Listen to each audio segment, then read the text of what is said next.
How's it going, guys? Winner Kills here, and welcome to the top 4 feature match. We've got Altergeist versus Eldlich Evil Eye. The other top 4 match was a Dino Mirror match.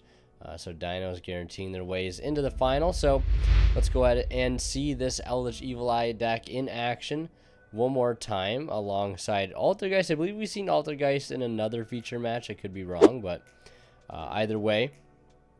This was a replay of Dueling Book that I had to record because I was not able to get into the game with the players at the time that the match was being played live. So if things seem a little wonky, that is why. So Eldlich Evil Eye going first here with a pretty standard setup. A little bit of a lacking of the Evil Eye or the Eldlich engine, but a strong showing from the Evil Eye engine, still helping to keep things afloat. But Altergeist getting started pretty strong here with the 1-for-1 discarding Effect Failure. Of course, that would go for Seek, but Ash Blossom says otherwise. I did have to speed this video up by 200%, as it was a long boy, and throat won't feel too good after about 30 minutes of commentary, so you gotta do what you gotta do. And the one thing about, though, I will mention, and I've talked with the Altergeist player before, about this specific Altergeist or the Eldlich engine, is that the fact that most control decks, it seems, even Striker in general, have a hard time dealing with that really helpful normal summon that is the Selene. Because it cannot be targeted or destroyed by card effects, and it cannot be destroyed by battle. So there's really not too much you can do to get over a card like that. And luckily, Seek is able to send off that Scarlet Sanguine that cannot be activated right now since there's a lack of Golden Lord on the field. And despite all that, Altergeist still looking really good here, being able to pretty much get all that he probably really wanted to get done in this specific turn anyways, and at least grab Faker and set up some back row in the process. Again, not too much the deck can do on its own against that Selene, the Surzeal, as another Surzeal comes down. And you can see probably how having to deal with multiple Surzeal would probably be a problem for a measly beatdown deck like this, but Solemn Strike is going to have to be played there. Feeling as though he needs to get that off the field, not allowing access to maybe potentially another copy of the equip, but also you have to keep in mind he is playing that copy of Evil Eye Retribution, which you guys have seen the top 8 feature. You've seen him have that. So he's going to go ahead and put the kibosh on that other Surzeal. And speaking of kibosh, that Foolish Burial Good's going to be denied immediately. And with that, the resolution of a multi-faker, which is great. Probably going to go for Silk here, or could potentially go for another copy of Seek since we are in the main phase 2, and he's already put a little bit of, a little bit of a commitment into his play. So the Silk bounce here might be for naught. Maybe possibly going for Seek may just be a bit better because it will be able to allow him to net some pluses during the next turn. He will have to take, of course, 700 during each standby phase. But you can see how good Imperial Order is here against the specific deck. And we're going to see Surzeal use the quick effect it now has because it is equipped with the Evil Eye of Selene. We'll be able to remove that multi-faker. But still, yeah, as you might have expected, going to go for Seek here. As the Silk Bounce may not be needed, and of course could not even be used here because of that Surzeal pop, removing the Faker from the board. And 700 being paid. The field spell of the Evil Eye engine. Hitting the graveyard, not going to be honest, not entirely sure why. It probably has something to do with Surzeal in grave. Actually, that's right, it does have that effect to recur itself. My apologies for not being too, familiar with all of the Evil Eye cards. I remember, reading them a couple times when they were first announced, but really haven't done much reading after that, Chief. So bear with me. But either way, grabbing back another Surzeal really only guarantees you a counter trap at this point. And this far into game 1 here, this many turns and still not having any access to the Eldlich engine is your biggest concern, as our Altergeist player here has a pretty good, base established. He's got Seek, so if anything happens to that Seek, if it hits the graveyard, he will be able to get exactly the cards he wants off of it. We're going to see Battle Phase here. Going to attempt to swing directly. Surzeal will activate the effect to be able to pop Seek. But again, it doesn't even ultimately matter. That quick effect of Linkuriboh activating here, coming in so clutch. Linkuriboh serving multiple purposes in this deck. Absolutely phenomenal card for Altergeist here, and just proving that time and time again. Being able to dodge that pop and get a search, get Marionette, grab Protocol. I mean, what else could you really ask for here? Just outstanding play so far by our Altergeist player. Again, he's really the only player in this match that's able to see most of his primary engine, hence why you can, he's on top currently here in this game. Just really needs to see that Elder Lando, or get access to Golden Lord or something, and just get going here, because Surzeal really can only do so much on its own. So we're going to see Marionette attribute itself off, force Seek back on the board, and that's just basically bait for the opponent, saying, hey, if you want to come clear this card, come do it, but just know that I'm going to get something out of it in the process. And here we're going to see Surzeal attempt to activate its effect, but Protocol will say otherwise. Attribute off that Seek, which is great because it'll net it a search and also give the opportunity to trigger that of Multifaker. So it's going to go ahead and grab a search off that Seek and potentially go and grab something here off of that Multifaker. It could be Silcoitus, could be another copy of Seek potentially, but I believe the Seek graveyard effect already resolving here. Probably just better to go with Silcoitus. And even if you are losing that Faker due to the Surzeal pop effect, it's not really too big of a deal. Still basically swapping out the card in of its own right here. So Surzeal is going to try to swing over that Linkuriboh. Konkuri going to go down, as you might have expected. We just saw him search it. And end phase, we'll see Conquistador go ahead and set a copy of Scarlet Sanguine, which is great. Exactly the type of card you want to see here in this particular situation. To go ahead and attempt to try to get that engine going, because that's something we've seen very little of at this point. And it looks like now we're going to see Silcoitus bounce back Konkuri to bounce back Surzeal, setting off that equip spell. So now he's kind of got him in a little bit of a locking sort of loop here, because if he attempts to normal summon that Surzeal again, Silk can just bounce it, or Protocol can just negate it. So gonna go for the normal summon here of Seek, and he knows he's got Scarlet Sanguine, but he really doesn't care too much, mainly because Seek can still attack directly, still send off whatever card he decides to summon. Obviously it's gonna be Golden Lord here. Things get sped up a little bit by me clicking the play button, because it seemed like it was frozen, so I wasn't sure. But either way, linking into Hexia to grab a search, linking into Link Cross to get another search off Hexia. This time around going to be for Manifestation. And Manifestation is actually going to be huge here. One thing I've noticed particularly about this Altergeist player here is I believe only plays one Manifestation, and likes to recycle it quite a bit with spoofing, as opposed to relying on multiple copies, which is pretty interesting. Not something I've really seen too many other Altergeist players do in the past. Pretty interesting tactic there. And of course, bringing back that Hexia and then triggering Faker. Seeing just a lot of very aggressive Altergeist plays that I'm really not used to seeing, because most of the times I've seen and played against Multifaker, played against Altergeist, it's always been a bit of a different experience. But then again, maybe it's just different formats. You never really know. But either way, Surzeal hitting the board and attempting to resolve its effect, and Protocol says no.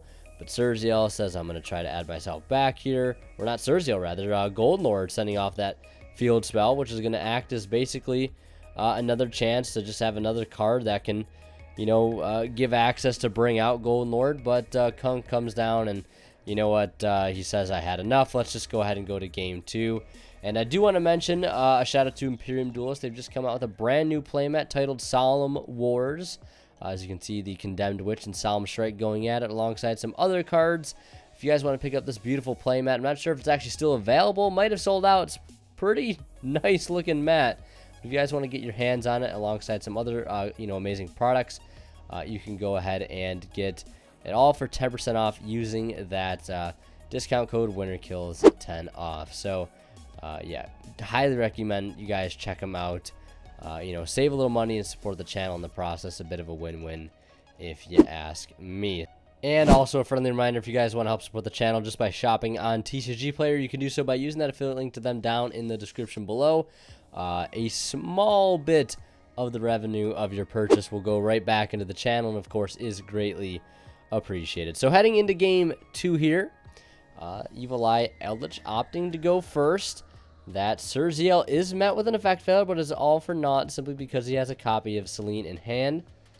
Also has a copy of Elderlando too, which is pretty nice, and a Cosmic Cyclone being played to start things off, and then it's going to snipe that Conquistador right off of the field, which is great. Don't even want to give him ground. And a copy of Evenly Matched. Forget what I even was going to say. Cosmic Cyclone following up with Evenly Matched. It must be nice. What is it like, my friend, to open up such side deck cards in the time when you truly need them? Normal summoning Silcoitus, setting one back row and passing, and says, you know what, that's all I need to do. I'll spare you for the rest of the turn. He hands it back over to the Eldlich player. Gladly going to pay 8 at this point to try to get out of this debacle he's found himself in. Pitching away both the Hakero and the Conquistador to send off a copy of Solemn Strike. Sending off a copy of Solemn Strike here, and then bringing back Golden Lord by sending off Elderlando, dumping the Funny Tiger that go burr to the graveyard, and running over Silcoitus, setting one and passing. So very, very simplified game state, but it's nice to have that extra trap fodder into the graveyard here. Going to go ahead and retrieve the Scarlet Sanguine, and I believe the Awakening, the Eldlich Awakening, I forget its name, forgive me, but we're going to see him set one back row here for our Altergeist player. Not enough juice in the tank here, plenty of side deck hate, but just not enough juice to get things going. Scarlet Sanguine resolving now to bring out another copy of Golden Lord, and that is that. Before you can even blink, game 2 is D-Dunzo. Yeah, I mean, we saw a pretty commanding win for the Altergeist deck in game 1, and, pretty much the complete polar opposite in game 2. Sometimes it's a double-edged sword, opening up too many side deck cards. I mean, not even too many. Sometimes it can just, and I feel like this happens with me a lot, and a lot of people I feel like could relate, where you take game 1, and then you got the perfect sides all figured out for game 2, and you open the sides, right? You have the perfect sides. He had the Cosmics. He also had the Evenly to follow it up, but, he had the Evenly, but he didn't have anything on top of the Evenly to follow that up, which is, honestly, it hurts. It hurts a lot as a Yu-Gi-Oh player. I can relate to that on a spiritual level. You have the perfect side deck cards, and then you're like, yeah, Chief, that's all I got, and they just completely blow your back out next turn. It's actually just one of the worst things to experience. I've experienced it all too often. I can just describe it to a T at this point. But heading into game 3 here, we're going to see the Melusi Classic Link for Link Karibo in set 3 and pass, hoping for that illustrious Imperm Faker.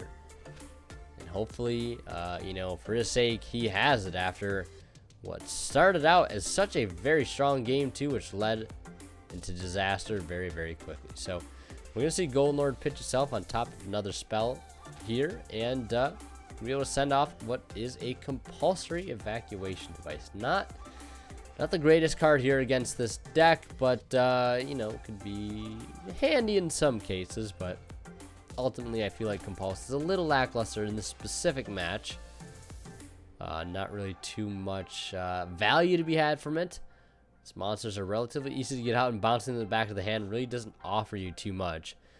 Paying 8, Or not paying A, just on the activation, just going for the Judgment. And there's Multi-Faker. So, I mean, what really is better than Infirm Faker? Judgment Faker, if you ask me. So, we've got Silcoitus now, and he's got the Link Karibo to protect an early battle phase. We're going to see the Golden Lord send away the Evil Eye Retribution to bring out Golden Lord and run over the Link Karibo. Obviously, we'll use the effect there to prevent extra damage if at all possible, and he's going to banish the Awakening. The Elixir of Black Awakening, I believe, is the name. Hopefully I nailed it. Probably didn't. To replenish the back row, and we'll see a Silk Bounce in the end phase. Silk Bounce me one more time, Margaret, and I will break your hip, as the saying goes. Or even what's better than Judgment Faker? Double Infirm Faker. There's another way to look at it as well. But either way, going to switch that Silk to attack position. Get a little frisky here. Swinging it for 800 damage. It ain't much, but it's honest work. Heading into main phase 2. If you're Altergeist right now, you're looking for ways to get more sweet pluses. You know, resolving Melusi as many times as you can in a given match. Or, you know, resolving that beloved Faker as many times. Speaking of, normal summon, commit to Faker. Opting to normal summon in main phase 2. A little bit of an interesting play here, but probably wanting to play it safe for the most part. We could possibly see a Hextia here, which wouldn't surprise me so much. Since he does have access to instantly trigger it via that of Link Cross. You know, we would expect that to still be in the extra deck at this point, since no extravagances had been resolved. So, yep, we're going to see the Hextia play. And, yep, we're going to see the Link Cross play. And I think, yep, we're going to go for the token here. Tokens, plural. Because why not? And go ahead and grab another Faker. So, just like that. You know, we see a lot of decks right now using, you know, Link Cross for very obvious reasons. And that is degenerate combos, creating tokens for synchro plays. A lot of them, but here, oh my. Take a moment of silence. Oh, he has the Solemn Judgment. No thank you, sir. He's like, this is payback for that evenly matching game tune. He says, Chief, no, hold this Judgment for me, big dog. Absolutely not. And go ahead and resolve a Faker on top of that, just to pour salt in the wound. But yeah, as I was saying earlier, the Link Cross serving a much different purpose here on Altergeist. Just to simply throw away that Hexia to the grave to go ahead and recur as many searches as possible. And we're going to see Seek get summoned off of Multi-Faker here, as opposed to something like Silcoitus.